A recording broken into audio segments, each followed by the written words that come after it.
உங்களது மனைவி வாதிட முடியாது, ஏன் உங்களுடைய இறை தூதர் வாதிட முடியாது, உங்களுடைய நல்லவர்கள் என்று யாரை நம்புகிறீர்களோ அவர்கள் குறுக்கே வர முடியாது. அல்லாஹ்வுடைய தூதர் ஸல்லல்லாஹு அலைஹி வஸல்லம் தனது மகள் ஃபாத்திமாவை பார்த்து சொன்னார்கள், யா ஃபாத்திமா இத்தகில்லாஹ், என் மகள் ஃபாத்திமாவே அல்லாஹ்வை பயந்து கொள், லன் உக்னிய அன்கி ஷைஆ, நான் உனக்கு மறுமையிலே எந்த பலனையும் கொடுக்க முடியாது, லா அம்லிகு லக மினல்லாஹி ஷைஆ சலீனி மினத் துன்யா மா ஷித்தி, மகள் ஃபாத்திமாவே இந்த உலகத்தில் எதை வேண்டுமானாலும் கேட்டுக்கொள், ஆனால் மறுமையில் நான் உனக்கு எந்த ஈடேற்றத்தையும் கொடுக்க முடியாது.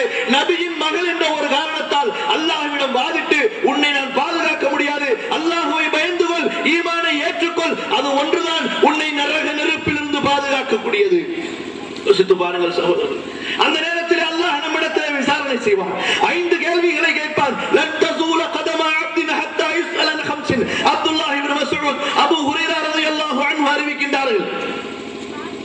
Abdullah ibn Masud, Abu Hurairah அறிவிக்கின்றார்கள், ரசூலுல்லாஹ் ஸல்லல்லாஹு அலைஹி வஸல்லம் சொல்லியதாக, இந்த உலகத்திலே மறதியிலே கழித்துக் கொண்டிருக்கும் மக்களே, அல்லாஹ்வின் நினைவில்லாமல் வாழ்ந்து கொண்டிருக்கும் மக்களே, இந்த நேரங்கள் எப்படி கழிகின்றது என்ற உணர்வு இல்லாமல் வாழ்ந்து கொண்டிருக்கும் மக்களே, இரவுகளை அலட்சியத்திலும் அனாச்சாரங்களிலும் பாவங்களிலும் கழித்துக் கொண்டிருக்கும் உள்ளங்களை நினைத்து பாருங்கள். நம்முடைய வாழ்க்கையின் நேரங்களை பற்றி அல்லாஹ் கேட்பான். அன் உம்ரிஹி ஃபீமா அஃப்னா, உனக்கு கொடுத்த வாழ்க்கையை எங்கே கழித்தாய் என்பதாக சிந்தித்து பாருங்கள். தூக்கத்திலே எவ்வளவு நேரம் கழிகிறது, சாப்பாட்டிலே எவ்வளவு நேரம் கழிகிறது, வீண் பேச்சுகளிலே எவ்வளவு நேரம் கழிகிறது, இந்த அற்ப வாழ்க்கைக்கு சம்பாதிப்பதிலே, அதற்காக வேண்டிய சொத்துக்களை செல்வங்களை சேகரிப்பதிலே எவ்வளவு நேரங்கள் கழிகின்றன.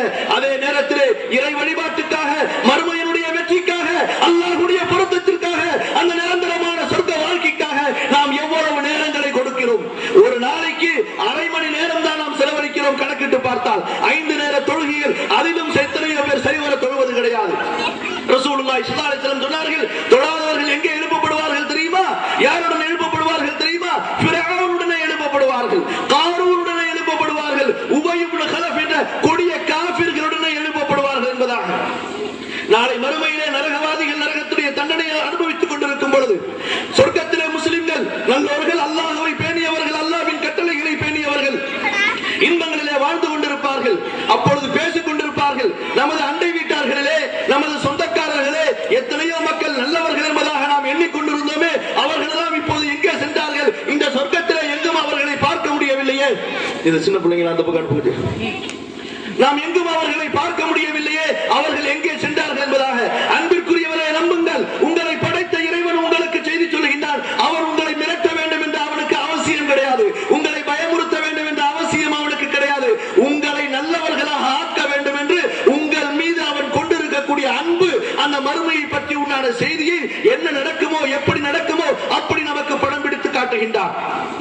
அப்பொழுது சொர்க்கத்திற்கும் நரகத்திற்கும் இடையில் உண்டான அந்த திரையை இறைவன் அகற்றி விடுவான். சொர்க்கவாசிகள் சொர்க்கத்தில் இருந்து கொண்டு நரகவாசிகள் நரக நெருப்பிலே வேதனைப்படுவதை பார்ப்பார்கள்.